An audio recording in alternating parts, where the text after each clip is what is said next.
오사카 건국학교.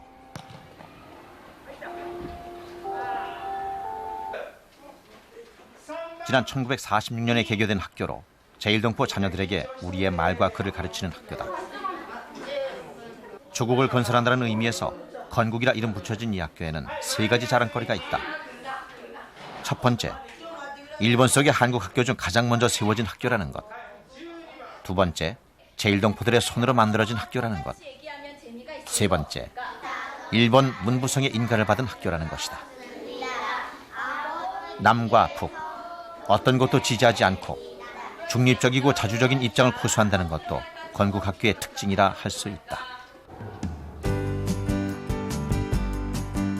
현재 유치원에서부터 초등학교, 중학교 과정을 운영하고 있는 건국학교. 이 학교의 재학생 수는 유치원을 포함해서 430여 명으로 60여 년 동안 이 학교를 거쳐간 졸업생만 해도 11,000여 명에 이른다.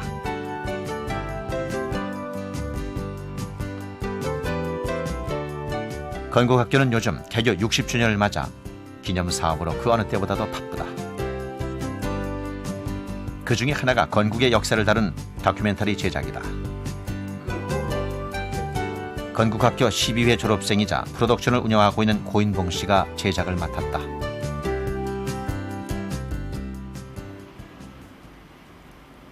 제주시 용담 출신의 고인봉 씨. 60주년 기념 다큐멘터리를 제작하기 위해 자료 수집을 하던 지난해 9월, 놀랍고도 귀중한 필름을 발견했다. 바로 1946년에 제작된 건국의 하루라는 필름이다.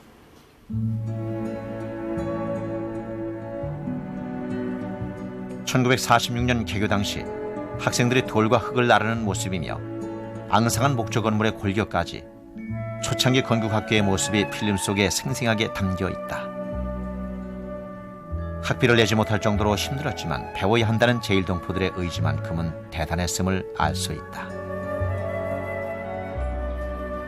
건국학교 설립자이자 초대 이사장이었던 고 조규훈 옹. 그는 놀랍게도 제주 사람이다.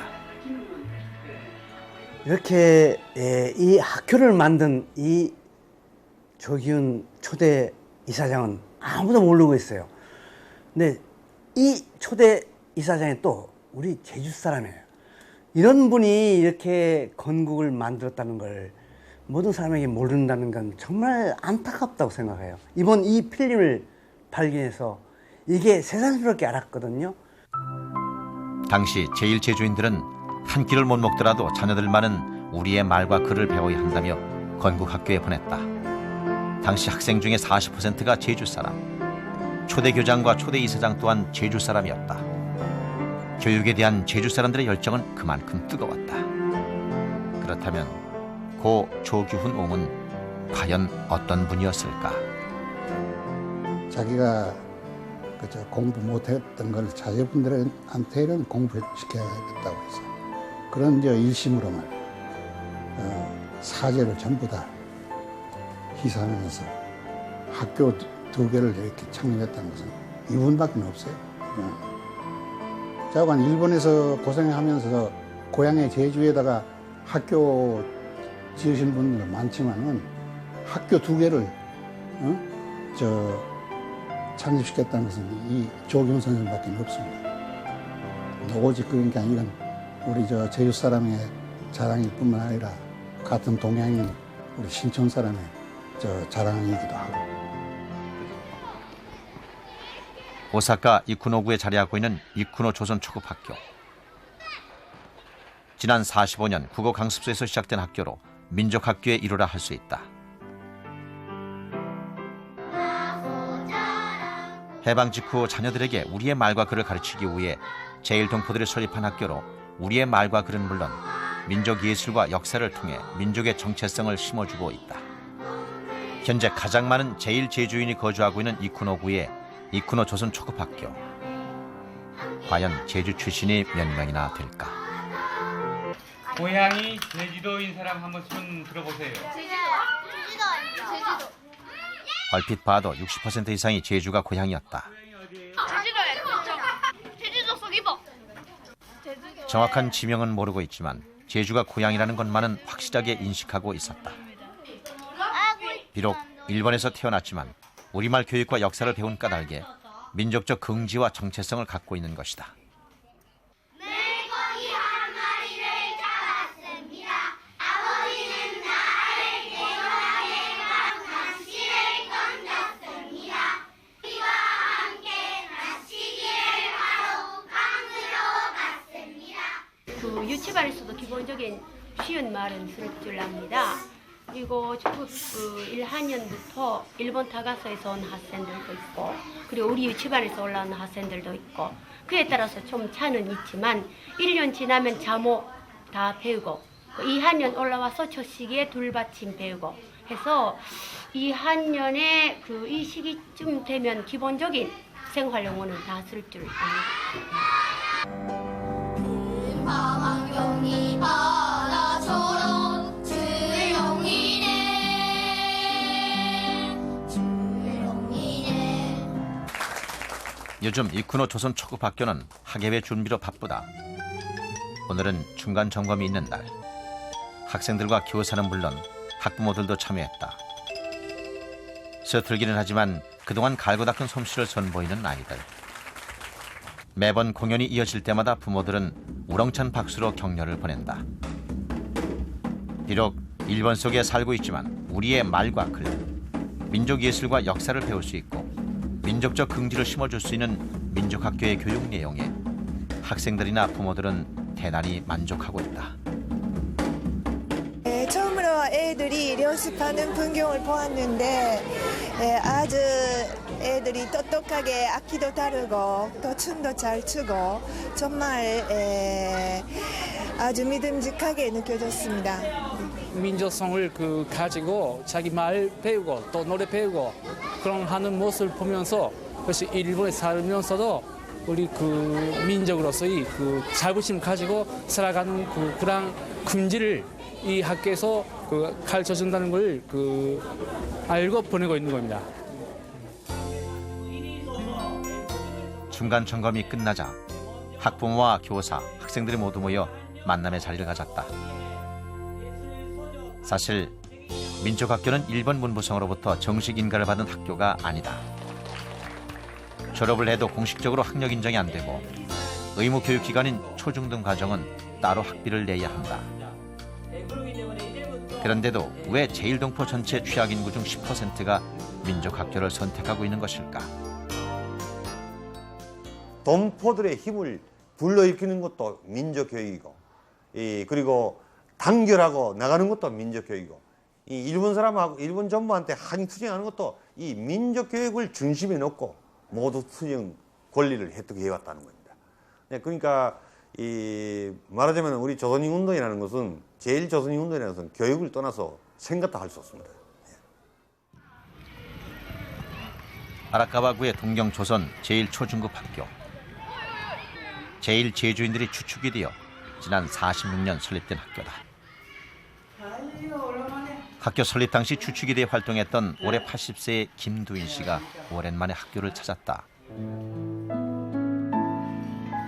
5살에 일본으로 건너온 뒤 일본 학교를 다니면서 우리의 말과 글의 필요성을 뼈저리게 느껴 37년간 동경 조선 제1초중급학교 교육회의 일을 맡아 했던 김두인 씨.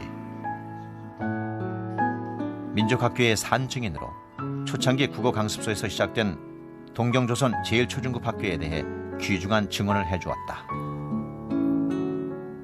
교원 한 명으로서 배우는 학생 수가 18명으로서 우리 국어 강습소라고 하는 것을 시작했지요. 네? 그것이 처음입니다. 동경 아라카와구에 살고 있는 올해 66세의 성산읍 출신 강경순 씨. 오랫동안 민족학교 교편 생활과 여맹 활동을 했던 인물로 제1동포들의 여성 권익에 앞장섰던 대표적인 여성 지도자 중에 한 명이다. 초중고를 내내 민족학교를 다니고 조선대학교를 졸업한 뒤 모교인 동경조선 제1초중급학교에서 15년간 교직 생활을 했던 강경순 씨. 50년대 중반 폐품을 골라 팔아야 할 정도로 어려운 생활이었지만 학교를 세우는 일에 대해서만큼은 모두가 한마음 한뜻 자신의 일처럼 나섰다고 증언한다. 돈 있는 사람을 돈은, 지식 있는 사람은 지식을, 힘 있는 사람을 힘, 이렇게 해서 우리 학교를 세워왔습니다. 그러니까 다 경험이 있다고 생각한다면 학생들은 학생들은 그 지식, 자석을 가지고 걸어 다니면서 거기에 철 붙지 않습니까? 그런 것을 깡통에 모아서 팔아서 학교에 바쳤고, 아버지들은 일해서 돌아오는 길에 학교에 가서 흙을 조금 나르는 거 거둔다든지, 도락구에서 일하고 있는 사람들 일요일은 그 도락구를 계속 거둔다든지, 그러니까 교사를 세우는 돈을 얼마나 절약을 할 것인가, 경제적으로는 그 절약하는 것은 자기의 몸으로 다 바쳤다 해도 과언이 아닙니다. 네. 우리 민족의 자긍심을 심는다는 생각 아래 학교 건설에 눈물겨운 노력을 쏟았다.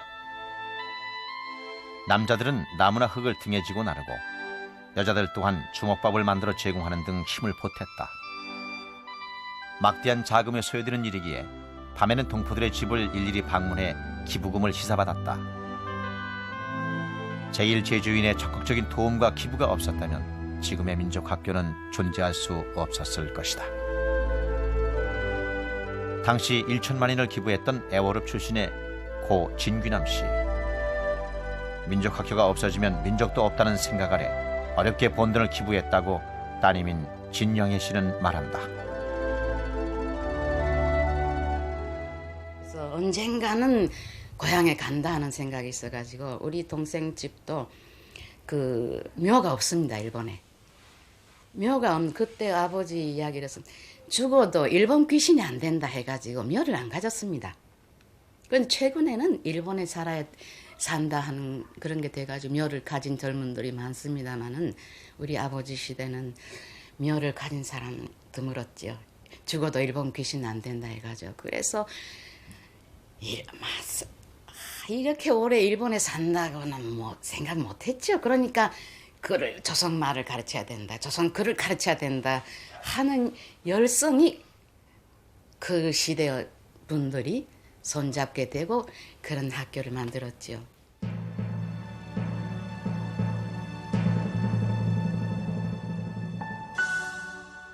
눈물겨운 정성이 모여 결국 59년 동경조선 제1초중급 학교가 목조 건물에서 콘크리트 건물로 개축됐다. 먹고 살기도 힘든 상황에서 교육에 대한 열정만으로 십시일반 힘을 버티어 완공된 건물이기에 제1동포들의 감회는 말로 다할 수가 없었다.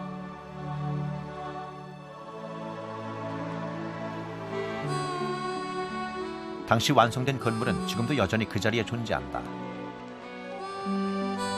제1제주인들의 주축이 되어 완공됐던 동경조선 제1초중급 학교. 그 속에 제1제주인들의 땀방울이 녹아있는 것이다.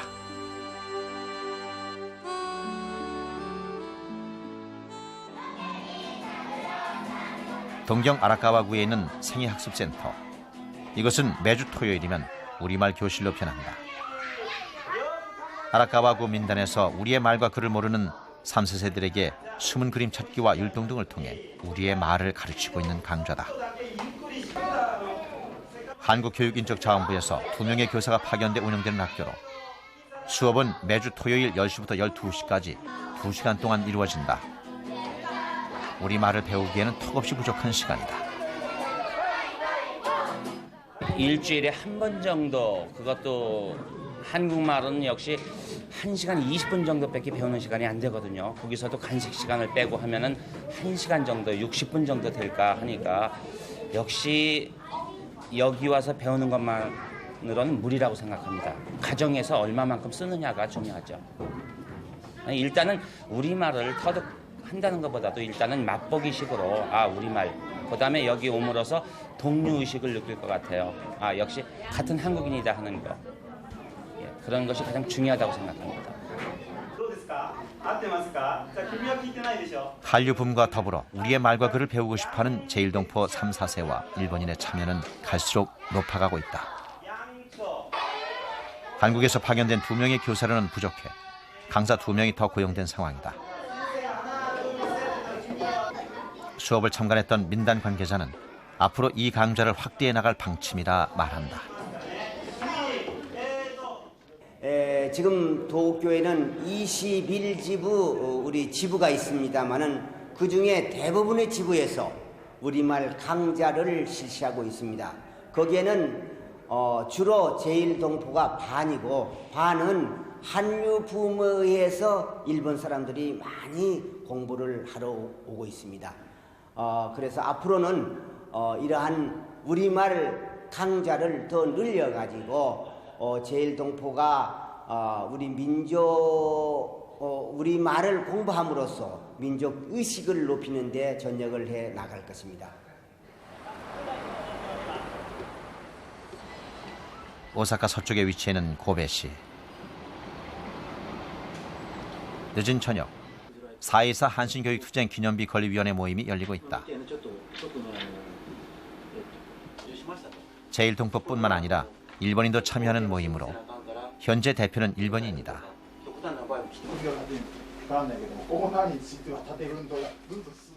또다시 온다 4.24의 날 피에 물들인 58년이 흘렀지만 4.24 한신교육투쟁의 치열함이 노래로 되살아나는 듯하다.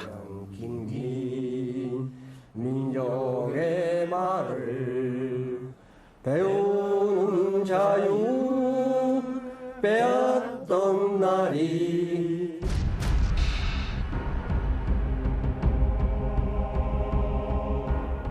100년의 제1제주인 역사에 가장 큰 사건으로 꼽히고 있는 4.24 한신교육투쟁. 1948년 4월 24일 미 군정이 제1동포들의 민족교육의 구심점인 민족학교를 폐쇄함에 따라 결연히 떨치고 일어난 투쟁이다.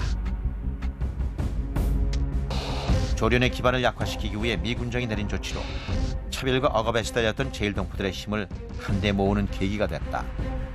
1948년 4월 23일부터 26일까지 오사카와 고베에서 지속된 한신교육투쟁. 제주 출신이었던 당시 중학생 1명이 사망하고 27명이 부상당하는 등 많은 사상자가 속출했던 사건이다. 결국 이 사건은 일본 문부성이 초중학교에서 한국어 교육을 과외로 실시한다고 밝힘으로써 마무리됐다.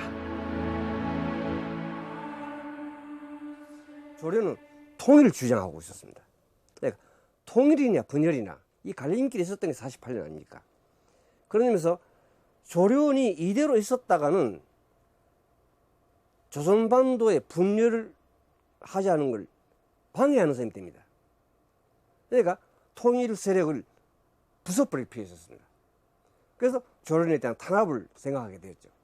그런데 조련을 탄압하려니까 조련의 대중적인 집안이라는 게 뭔가 하면 학교였습니다. 조선학교입니다. 이 조선학교에는 제일 조선 아동들의 거의 다 들어가고 있습니다. 사상 빼놓고 뭐 좌나 우나 다 할 것 없이 조선학교에 우리 아이들 다니고 있었는데 이 일본에 있는 조선학교를 부숴버려야 조련의 대중적인 집안도 없앨 수 있다. 뭐 메가하드 정부는 생각한 모양입니다. 메가하드 사령부가.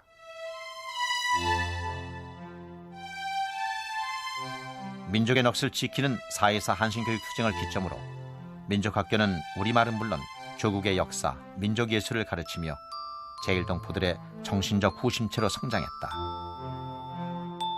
지금까지 약 10만 명 이상의 졸업생을 배출했다. 사실 일본 문부성으로부터 정식 인가를 받지 않은 까닭에 어떠한 지원도 받지 못하는 민족학교는 1950년대 중반 재정적인 어려움에 봉착하게 된다. 그때 북한으로부터 막대한 지원금이 지원된다. 당시 어려움을 겪은 제1동포들에게 북한의 교육비 원조는 민족학교를 살릴 수 있는 단비 같은 존재였다. 부담은 이만저만 아니지요. 그런 속에서요. 57년도에 공화국에서 돈이 왔다 하는 것은 일본에 있는 우리들에게 아주 큰 감동을 주었습니다. 정말 모두 눈물을 흘려서 기뻐했지요. 그래도 우리도 앞으로 교육해 가는데 하나 믿을 곳을 생겼다 하는. 60여 년 동안 이쿠노구 제1동포들의 교육의 터전이었던 이쿠노 조선 초급학교. 최근 이 학교는 어려움을 겪고 있다. 그 어려움 중에 하나가 학생 수가 점점 줄어들고 있다는 사실이다. 현재 이곳의 학생 수는 유치원생까지 포함해서 300여 명으로 출산율이 낮아지면서 학생 수 또한 자연히 감소됐다. 그리고 재정과 운영의 어려움도 빼놓을 수 없는 문제 중에 하나다. 일본 문부성의 인가를 받지 않은 까닭에 일본 정부로부터 어떠한 지원도 받지 못하는 민족학교. 이쿠노 조선 초급학교의 경우 연간 예산이 1억 수천만 원. 하지만 수입은 그 절반에도 못 미치는 수준으로 기부로 충당해야 하는 어려움이 있다. 갈수록 기부금 모금에도 한계가 있어 운영상의 어려움은 계속될 전망이다.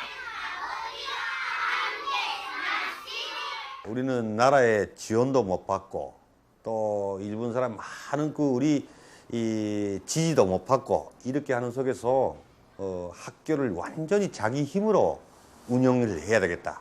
동포들이 잘 못 사는데 그래도 월사금도 비싸고 그래도 이 학교를 지켜내기 위해서 우리 대체 본다면은 이 학교 학생들이 가져오는 월사금 가지고서는 절반도 운영이 안 된다. 그 후에 다 우리 동포들 속에 들어가서 간파나 기부를 모여가지고 이래서 이 학교를 운영하고 있다. 이게 현실입니다. 500여 명의 학생이 재학하고 있는 오사카 조선 고급학교. 아직도 북의 영향을 받아 검정 치마에 하얀 저고리를 입는 조선 고급학교는 우리의 말과 글, 역사 외에도 사상 교육을 해나가고 있다. 세계화를 추구하는 3, 4세들에게 유일 사상이나 개인 숭배를 지향하는 민족학교의 교육 내용은 설득력을 잃고 있으며 이것이 곧 민족교육의 위기를 가져오고 있다. 시설도 그 민단보다는 월등하지 않습니까? 또 동시에 그 학생들도 철저하게 우리말 쓰고 일본 사회에서 치마적으로 입고 다니고 말이지. 그러고 있어요. 그런데 다만 사상교육이에요, 사상교육. 말하자면 김일성의 유일상 체계 이것도 교육 내용에 전부 관철되고 있다는 거라.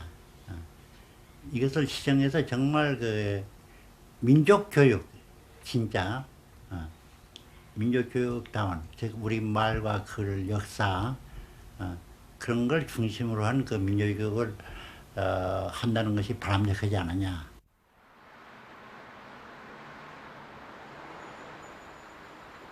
제1동포 사회의 가장 큰 문제로 떠오른 민족교육의 위기는 곧 3, 4세들의 정체성을 이해하는 것에서부터 해법을 찾을 수 있다. 동경 시내에 있는 출판사 신간사. 이것의 대표는 서귀포 법한 출신의 제1제주인 2세 고이삼 씨다. 민족학교를 졸업하지 않아 우리말을 할 줄 모르지만 김석범의 소설 까마귀의 죽음을 접하면서 4.3과 제주 문제에 관심을 갖게 됐다는 그는 일련의 제주 관련 서적을 일본어로 출판함으로써 일본 속의 4.3과 제주를 알린 출판인이다. 3, 4세들에게 있어 가장 큰 문제는 나는 한국인인가 일본인인가 그 어느 것도 자신의 나라가 아니라는 국적에 대한 정체성 혼란이라고 지적한다. その子供たちなんですよね。すると、親がそこそこ勉強してたり、もうそこそこお金をちょっと持ってたり、そうして育ってきますので、確かに日本人ではない。日本人ではないけども、じゃあ朝鮮人、韓国人かというと、朝鮮人、韓国人でもない。2世である僕もそうなんだけれども、で、その僕のさらに下になると、さらにその民族性っていうのが希薄になるんですね。だからつまり、アイデンティティを求めるときにどう言えばいいのかな、僕の考えでは希薄になる、つまり栄養がないような状態でいきますので、大体が途中で民族っていうことで言うと愛情がなくなってしまったり後ろを向いてしまったりするんですね。 동경 우에노의 조동현 씨 집. 가족들이 모여 자신들이 출연했던 프로그램을 시청하고 있다. 막내딸인 올해 23인 미아 씨. 초등학교까지 민족학교를 다니다가 중학교와 고등학교 그리고 대학교까지 일본 학교를 다니는 제1제주인 3세다. 북한의 삼촌 때문에 조선족을 유지하고 있는 아빠와 달리 엄마와 미아 씨 형제들은 모두 한국 국적이다.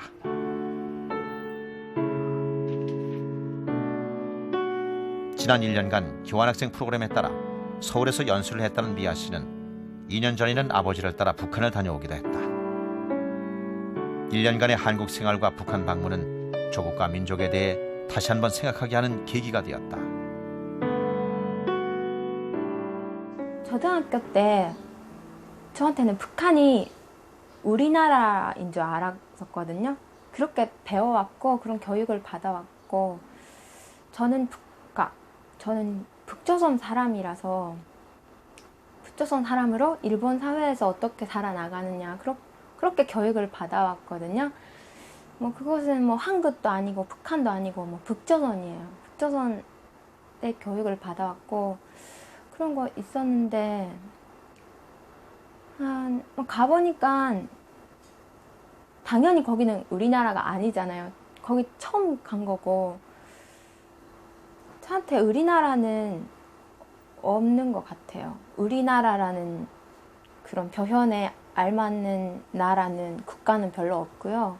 저는 제일 교포 3세고 그것뿐만 갖고 살아갈 수 있는 것 같아요. 자라오는 내내 국적 선택의 문제와 진로 선택의 문제, 정체성의 문제로 혼란스러웠다는 미아 씨. 비단 이런 고민은 미아 씨뿐만 아니라 제1동포 3, 4세라면 누구나 안고 있는 공통된 고민일 것이다.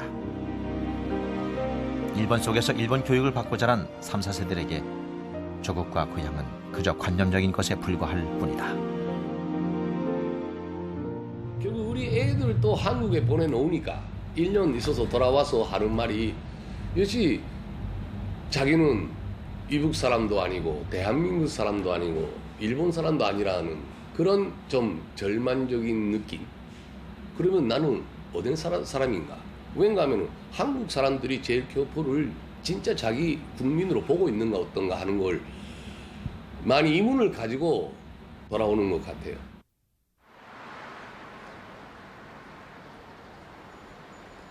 아라카와구에서 인쇄사를 운영하고 있는 올해 59세의 백태성 씨.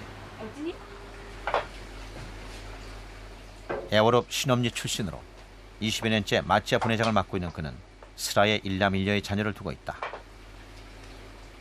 민족과 조국에 대해 뚜렷한 소신을 갖고 있는 백태성 씨.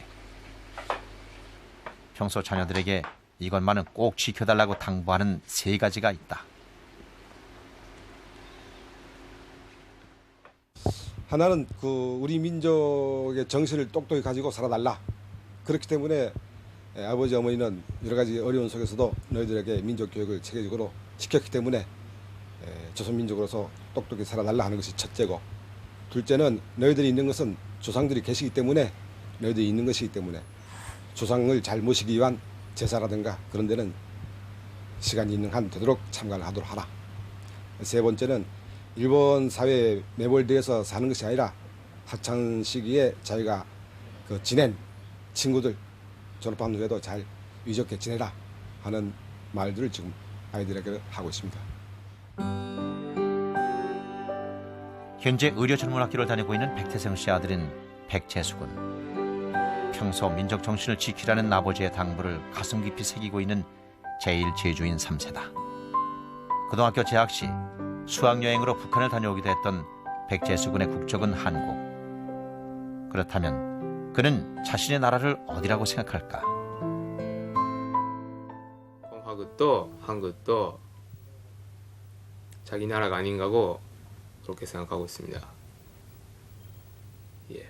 그리고 할아버지가 제주도 출생이고 그 선인 저도 제주도가 고향이고 원래 할아버지가 건너왔을 때에는 조선이란 나라가 하나였기 때문에 그 선인 저는 조선반도 북반부도 남반부도 리안조 자기 나라가 아닌가고 생각하고 있습니다.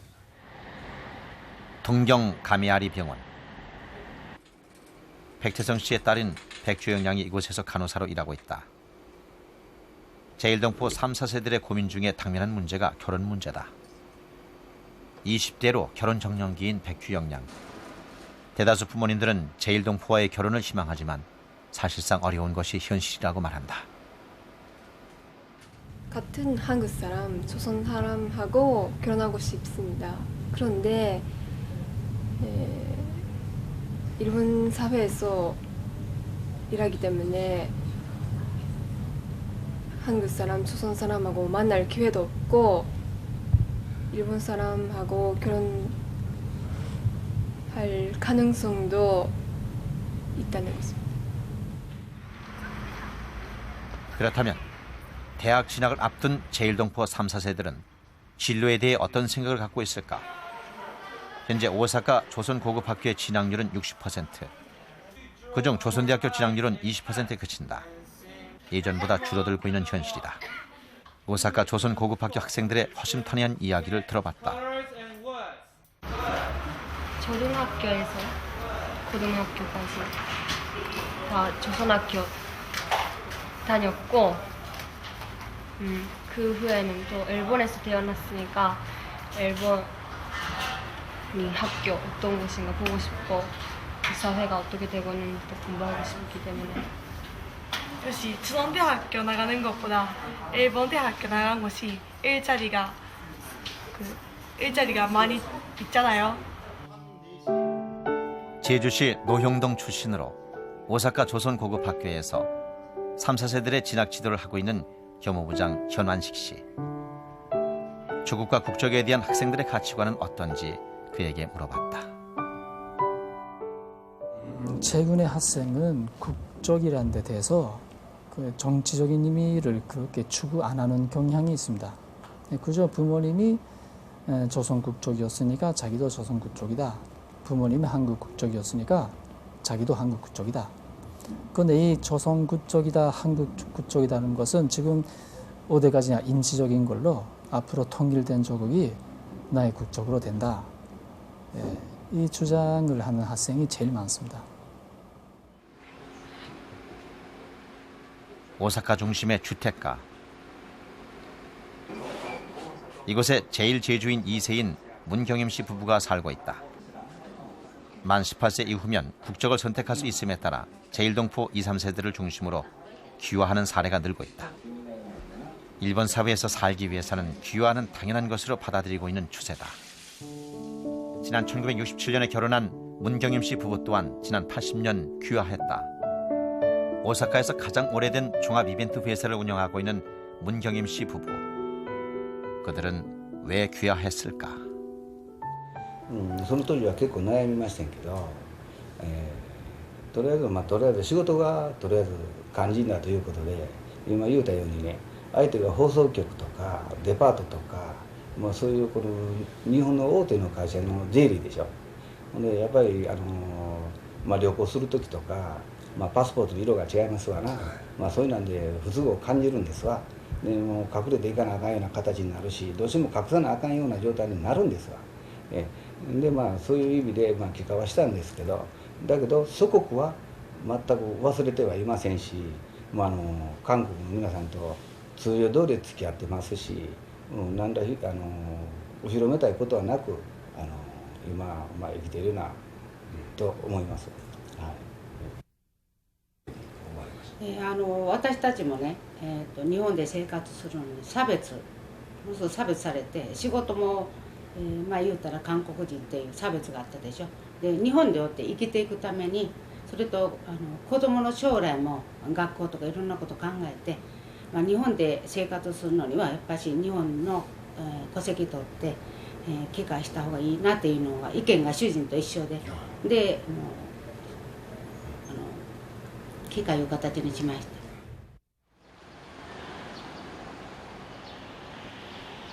현재까지 일본인으로 귀화한 제1동포는 약 20여만 명. 일본인으로 귀화했다고 하지만 그들에게 법적인 차별이 없는 것은 아니다. 제1제주인 3세로 제1동포 인권 문제에 노력하고 있는 김승식 변호사를 찾아가 귀화 제1동포에 대한 일본인의 정책을 들어봤다. 외국인은 관리하라. 권리받고 싶다는 그런 연주권 가진 사람들은 일본 사람에 귀화하라. 귀화한 사람들은 외국인이라 해서 관리하도 아무 말 마라. 이것이 간단히 이야기하면은 일본의 외국인 정책이고 지금 일본에 사는 우리 외국인에 놓여 있는 지라고 생각합니다. 조선학교 재판의 기록이라는 책을 저술할 정도로 제1동포 인권 문제에 관심을 쏟아온 김승식 변호사. 제1동포들의 지위 향상을 위해서는 귀화보다는 민족의 정체성을 심어줄 수 있는 민족 교육을 지키는 것이 선결 과제라고 말한다. 고향은 제주도고 그리고 제일 조선인 3세이고 일본에 있는데 왜 자기가 일본 그쪽을 안 가지고 있는가 이런 생각을 하는 사람들이 지금 불어나고 있는데 저 자신이 어떻게 생각하고 있는가 하면은 저는 제1이라는 일본에 있다 하는 그런 존재이면서도 조선 사람이라는 그런 존재입니다. 그런 속에서 저는 자기 자체가 복합적인 존재라고 생각하고 있습니다. 근데 지난 시기는 너는 일본 사람인지 조선 사람인지 그런 어느 쪽인가를 선택하라. 이런 식이었지 않습니까? 그러니까 조선 사람으로 살자면은 막 차별이 있으니까 그럼 일본 사람이 된다.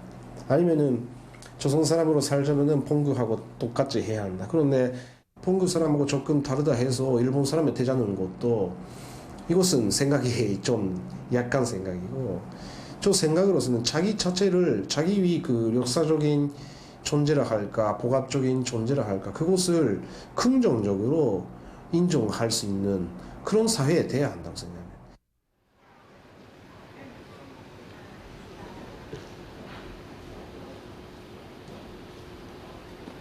입군 후 어머니 학교. 일본어를 말할 줄은 알지만 쓸 줄 모르는 제1동포 1세 할머니들에게 일본어를 가르치고 있는 곳이다. 일주일에 2번 2시간 동안 할머니들에게 일본어 강습 자원봉사를 하는 제1제주인 3세 문우자 씨.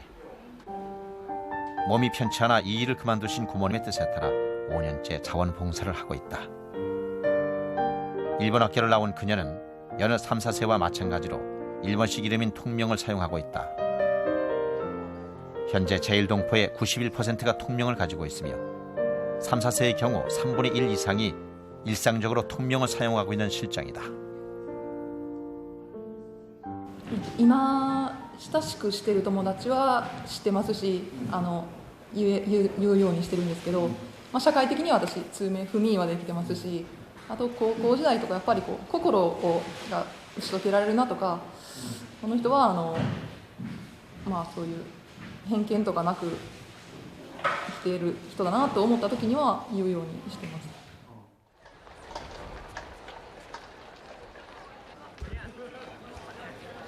구자읍 김영리 출신으로 인명관 대학교에서 3, 4세를 가르치는 문경수 교수. 제1동포 사부의 밝은 미래를 위해서는 민족과 조국에 대한 생각이 다른 3, 4세들의 다양한 정체성과 민족의 다양성을 수용하는 진정한 민족 교육이 앞으로 중요하다고 말한다. 완벽하게 한국 사람 같이 사는 것도 있기는 있는데 조금만 한국 사람, 나는 이름만 한국 사람이다. 조금만 말을 한다. 그런 식으로 다양하게 정체성이 허용되는 그런 교육이 필요하지 않을까. 아니면 원래 2세, 3세들이 정체성이 좀 다양화되고 있거든요. 그 다양화된 정체성을 있는 그대로 인정하는 것을 전제로 하는 교육이 앞으로 이루어져야 하지 않을까 생각이 됩니다. 1번, 아무도 말하지 않은 이야기. 반일, 그 새로운 시작 등. 일본 와세다 대학에서 12 년간 유학한 뒤 자신이 경험했던 일본 사회의 이야기를 날카롭게 책으로 엮어냈던 이규배 교수. 일본 정치사를 전공한 학자로서 수년간 일본에 살면서 제1동포의 세계를 접하고 3, 4세들과 활발하게 교류했던 학자다. 강제징용과 이주노동자의 1, 2세대가 끝나고 3, 4세대가 이어지는 과도기에서 제1제주인 사회와 제주와의 관계에 대한 바람직한 견해를 들어봤다. 제일교포 3세, 4세들은 이미 본인 스스로도 일본인도 아니고 한국인도 아니라고 생각을 하고 있습니다.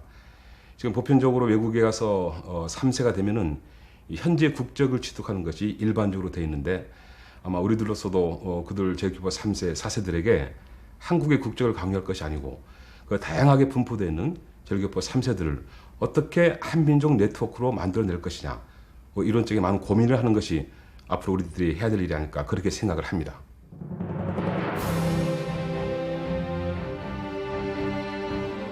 남과 북의 고통을 받았으면서도 그 어떤 곳에도 기대할 수 없는 제1동포들의 삶. 비록 고향을 떠나 있지만 마음만은 제주로 향하는 그들에게 동경조선 제사 초중급 학교에 세워져 있는 돌하루방은 고향의 상징이자 제주를 생각하는 그들의 마음이다. 제주에서 태어나 평생 고향을 그리워하는 1세. 일본에서 태어났지만 제주를 고향이라 생각하는 2, 3세들. 하루가 다르게 일본은 가까워지고 고향은 점점 멀어져가는 현실 속에서 그들을 한 곳으로 모을 수 있는 힘은 무엇일까? 그것은 배타적이지 않은 민족주의, 민족의 다양성을 인정하는 한민족 네트워크다. 머나먼 일본 땅에서 제주인이라는 이름으로 뿌리내린 그들을 한민족 네트워크로 이을 때 진정한 100만 제주도민의 시대는 열리게 될 것이다.